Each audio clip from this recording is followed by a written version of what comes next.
વડોદરામાં આગામી ચોમાસાની તૈયારીને લઈને મહાનગરપાલિકા તંત્ર એક્શનમાં આવ્યું છે.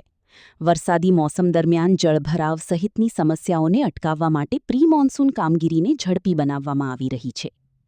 આજરોજ વડોદરાના મેયર, ડેપ્યુટી મેયર, સ્થાયી સમિતિના અધ્યક્ષ તેમજ મહાનગરપાલિકાના વરિષ્ઠ અધિકારીઓએ ઉત્તર ઝોનમાં ચાલી રહેલી વિવિધ કામગીરીનું સ્થળ પર નિરીક્ષણ કરીને સમીક્ષા કરી હતી. ચોમાસા દરમિયાન પાણી ભરાવાની સમસ્યા ન સર્જાય તે માટે શહેરના વિવિધ વિસ્તારોમાં કાંસ અને ડ્રેનેજ સફાઈની કામગીરી હાથ ધરવામાં આવી રહી છે. તેના ભાગરૂપે પદાધિકારીઓએ વોર્ડ નંબર 2 ખાતે સમા કેનાલ રોડ સાયફન વિસ્તાર, વોર્ડ નંબર 1 ખાતે નિઝામપુરા સ્મશાન નજીક તેમજ વોર્ડ નંબર 3માં MS યુનિવર્સિટીના DN હોલ ક્રિકેટ ગ્રાઉન્ડ અને બાલભવન પાસે ચાલી રહેલી કાંસ સફાઈ કામગીરીનું નિરીક્ષણ કર્યું હતું. નિરીક્ષણ દરમિયાન અધિકારીઓને કામગીરી સમયમર્યાદામાં પૂર્ણ કરવા તેમજ ગુણવત્તા જળવાય તે માટે જરૂરી માર્ગદર્શન અને સૂચનાઓ આપવામાં આવી હતી. પદાધિકારીઓએ સ્પષ્ટ જણાવ્યું હતું કે ચોમાસા દરમિયાન નાગરિકોને કોઈપણ પ્રકારની મુશ્કેલી ન પડે તે માટે મહાનગરપાલિકા સંપૂર્ણ તૈયારી સાથે કાર્ય કરી રહી છે.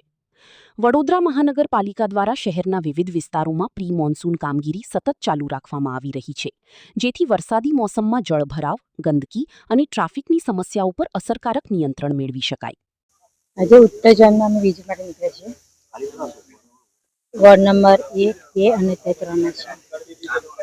તો MS યુનિવર્સિટી પાછળની જે વરસાદી કાંસ છે, ઓછી કાંસ છે, એમાં જે અત્યારે ક્લીનિંગ થઈ રહ્યું છે, સફાઈનું કામકાજ થયું છે, તો એના માટે મેં વરસાદ આવ્યા પહેલાં કેટલું કામ થયું છે, કેટલું નથી થયું એનું નિરીક્ષણ કરવા માટે જ અત્યારે મેં આવ્યા છીએ. અને મારી સાથે અમે 5 અધિકારીઓ છીએ અને પ્લસ BMCની ટીમ છે, પૂરી કાઉન્સિલરો સાથે જે પ્રમુખ છે, મંત્રી છે, બધા સાથે છે.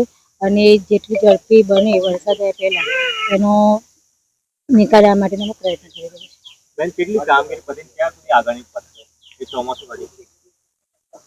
ચોમાસું નજીક છે એટલા માટે જ પૂરી ઝડપે કામ થાય એના માટે જ અમે લોકો અત્યારે નીકળ્યા છે.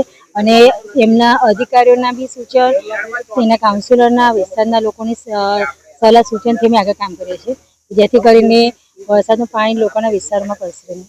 અધિકારીને કોઈ સૂચન આપ્યું? અધિકારીઓને જણાવ્યું છે કે જેટલું ઝડપી બને એટલું કામકાજ કરે અને જ્યારે